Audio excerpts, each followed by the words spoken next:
Hello members, this is Aman again. So as we had earlier informed you that we do Nifty analysis stock only when we see some significant movement in it. So we had discussed previously also that patterns do fail. So bearish engulfing pattern that had formed on Friday of last week did fail today. In fact, very significantly. So last time, yes, it did work in this case and we could not like make the most out of it. We could have exited from the stocks, but it is fine. It happens in the stock market. You do make mistakes.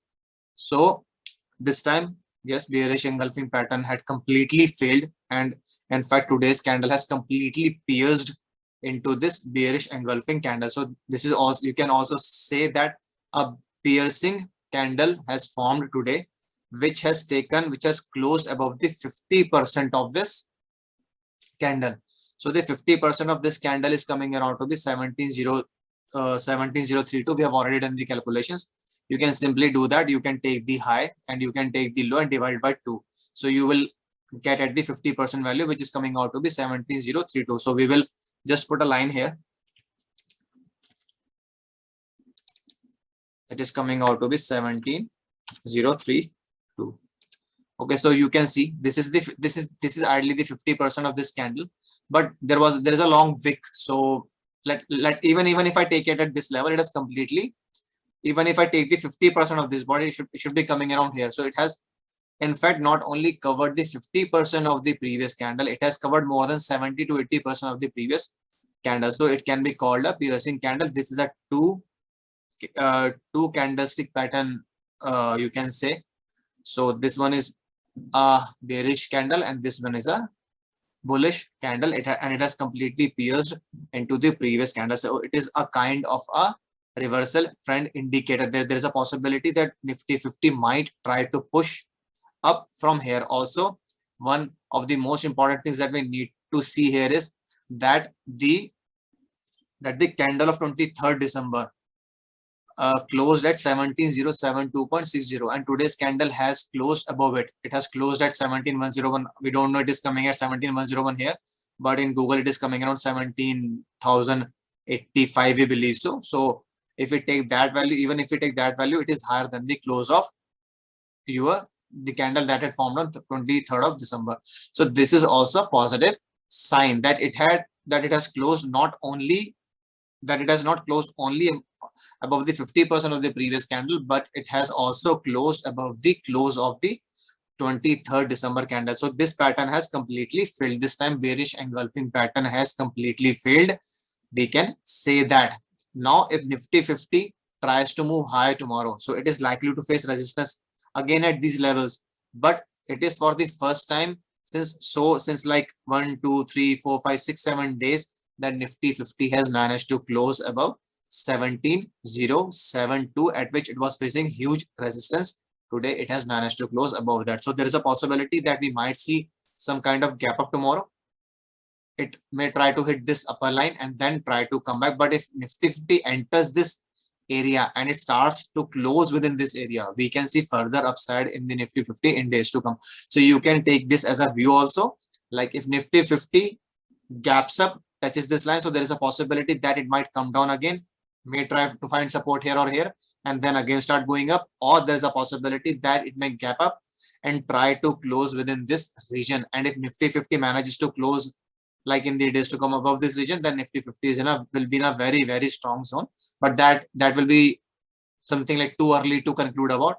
But as of now, yes, Nifty 50 today has managed a very decent closing. A piercing candle has formed, which is a trend reversal candle. So we might see further upside in Nifty 50 tomorrow. It is likely to face resistance at this level. Obviously, it is likely to face resistance at this level, 17150.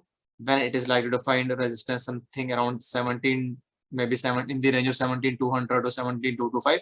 But if it manages to close above this region, yes, you can say that we might see New Year in a positive zone. तो अब हम लोग इसको हिंदी में discuss कर लेते हैं, जैसे कि हम लोगों ने प्लान किया है कि हम एक ही वीडियो में हिंदी इंग्लिश दोनों कवर करेंगे.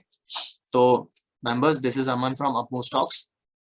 तो आज हम देख सकते हैं कि निफ्टी 50 ने एक बहुत अच्छी कैंडल बनाई है. इस कैंडल को हम पियर्सिंग कैंडल भी बोल सकते हैं, क्योंकि इस कैंडल ने पिछली कैंडल जो कि बेरिश कैंडल थी उसके 50% के ऊपर क्लोज किया। अगर आपको इसका 50% निकालना है तो बहुत सिंपल सा मैथमेटिक्स है, हाई लीजिए, लो लीजिए, उसको 2 से डिवाइड कर दीजिए, जो भी वैल्यू आएगी वो इसका इस कैंडल का 50% हो गया।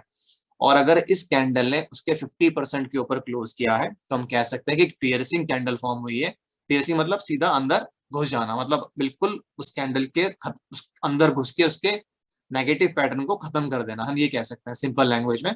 सो यस, टुडे एक बेरिश बुलिश कैंडल फॉर्म हुई है और एक पियर्सिंग कैंडल फॉर्म हुई है जो कि एक ट्रेंड रिवर्सल इंडिकेटर होता है। ठीक है, तो आप देख सकते हैं सर कितना लो बनाया था, ऑलमोस्ट 16,830। कोई ये सोच भी नहीं सकता था कि यहाँ से वापस घूमेगा, बट उसने घूमा ही नहीं, पूरा का पूरा लॉस भी कवर किया और पिछले हफ्ते की जो कैंडल थी, लास्ट कैंडल थी, उसके ऊपर उसने क्लोज भी कर दिया। और सिर्फ उसके ऊपर क्लोज नहीं किया, जो 23 दिसंबर का क्लोज था 17,072, उसके ऊपर भी आज वाली कैंडल ने क्लोज किया है। तो ये बहुत सिग्निफिकेंट मूव आज आई है। हो सकता है कि कल निफ्टी 50 गैप अप ओपन हो, गैप अप होने के बाद 17,150 से हो सकता है उसको सेलिंग का प्रेशर फेस हो, अदरवाइज उसको हो सकता है कि फिर यहाँ पे कुछ रेजिस्टेंस फाइंड करे 17,200 से लेके 17,240 के बीच की रेंज में। थोड़ी रेंज ज्यादा मैं इसलिए बता रहा हूँ क्योंकि हो सकता है कल छोटी सी कैंडल बनाए फिर ऊपर घूमे, तो मैंने रेंज थोड़ी ज्यादा बताई है आपको। बट ऐसा हो सकता है कि निफ्टी 50 माइट अब आने वाले टाइम में थोड़ी सी रेजिस्टेंस को यहाँ मिले, और अगर एक बार वो इसके अंदर घुस गया तो फिर वो एक ऐसे जोन में आ जाएगा जहां पे वो पहले भी था, और फिर हम दोबारा से फ्लैग पैटर्न हमारा एक्टिव हो जाएगा। और जब तक वो इसको क्रॉस नहीं करेगा तब तक निफ्टी 50 फिर कंसोलिडेशन में, इस फ्लैग के अंदर वो कंसोलिडेशन में रहेगा। अभी वो एक वॉलेटाइल सेशन में कभी ऊपर जा रहा है, कभी नीचे आ रहा है, कभी ऊपर जा रहा है, कभी नीचे आ रहा है, तो हमें थोड़ा सा उसके लिए वेट करना पड़ेगा। वैसे तो इसमें एक और फ्लैग पैटर्न बनना शुरू हो गया अगर मैं देखूं तो, ये देखिए एक और यहाँ पे एक छोटे टाइम फ्रेम में अगर मैं देखूं तो ये थोड़ा सा कुछ कुछ लग रहा है जैसे बनाने की कोशिश कर रहा है ये छोटे टाइम फ्रेम में। ये देखिए मतलब 3-4 कैंडल्स का अगर मैं देखूं तो, ठीक है, तो अगर ये इसको तोड़ देता है, भाई मैं देखिए यहाँ पे रेजिस्टेंस आ रही है इसको, तो 17,220 पे इसको रेजिस्टेंस आएगी। अब ये कंफर्म हो गया, मतलब इसके अराउंड इसको यहाँ पे रेजिस्टेंस आएगी, ये भी एक नया फ्लैग इसके अंदर बन चुका है। तभी हम लोग बोलते हैं कि इन पैटर्न्स को डेली बेसिस पे स्टडी करना पड़ता है, ये कभी भी ऐसा नहीं होता कि जिंदगी भर के लिए एक्टिव रहेगा। अब इसको एक नया पैटर्न मिल गया है, जब ये इसको तोड़ेगा इसके अंदर घुस जाएगा, फिर हमारा ये फ्लैग पैटर्न एक्टिवेट हो जाएगा। तो इसी तरह से एनालिसिस करना चाहिए, प्रोजेक्शंस भी इसी तरह से बनानी चाहिए, कुछ लॉजिकल एक्सप्लेनेशन उसके पीछे होना चाहिए। तो अगर आपने हमारा पिछला निफ्टी एनालिसिस का वीडियो देखा है जो कि हम लोगों ने फ्राइडे को बनाया था, तो आप उसमें देखेंगे कि हमने वीकली चार्ट्स पे एक हैमर दिखाया था, तो हम उस हैमर को भी डिस्कस कर लेते हैं एक बार।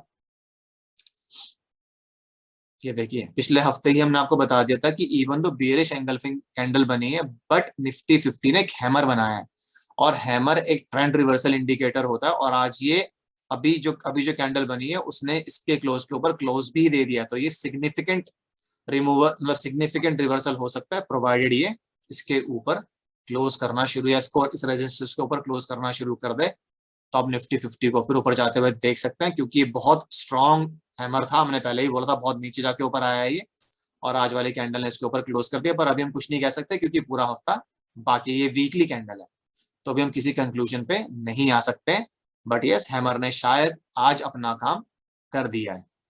तो हम फिर से डेली वाले कैंडल पे आते हैं, तो आप देख सकते हैं कि बहुत अच्छा क्लोज आया है, ऑलमोस्ट अपने हाई के पास ही उसने क्लोज किया है। एक बार 1 आवर्ली चार्ट पे भी देख लेते हैं, तो आप देख सकते हैं कि अच्छा मतलब अच्छी क्लोजिंग है। पूरा का पूरा दिन उसने ग्रीन में ही बिताया, 9:15 से लेके एक भी कैंडल रेड नहीं है। तो हमने मतलब कमाल है कि एक भी कैंडल रेड में है ही नहीं, सारी की सारी कैंडल्स ही ग्रीन में है। हर 1 घंटे की कैंडल आपको ग्रीन में नजर आएगी, तो ये तो बहुत अच्छा साइन है इनफैक्ट कि अब देखिए कभी ऐसा आपने देखा नहीं होगा कि सारी की सारी कैंडल्स ग्रीन में नजर आ रही है। तो इस तरह से आप एनालाइज कीजिए चीजों को, और ये एक नया फ्लैग पैटर्न इसमें बन रहा है। आगे देखते हैं कैसे काम करता है। अगर आपकी कुछ क्वेरीज, कमेंट्स या सजेशंस हो तो please feel free to ask us. आप हमारे कमेंट बॉक्स में डाल सकते हैं, हम ऑलमोस्ट हर कमेंट का रिप्लाई करते हैं। अगर आपको किसी स्पेसिफिक स्टॉक पे, किसी इंडेक्स पे एनालिसिस चाहिए तो हम उस पे भी कर सकते हैं, और कितना डिटेल्ड में चाहिए वो भी आप बता दीजिएगा, हम वो भी कर देंगे। So this is Aman signing off. Thanks a lot for viewing this video. Bye bye, take care.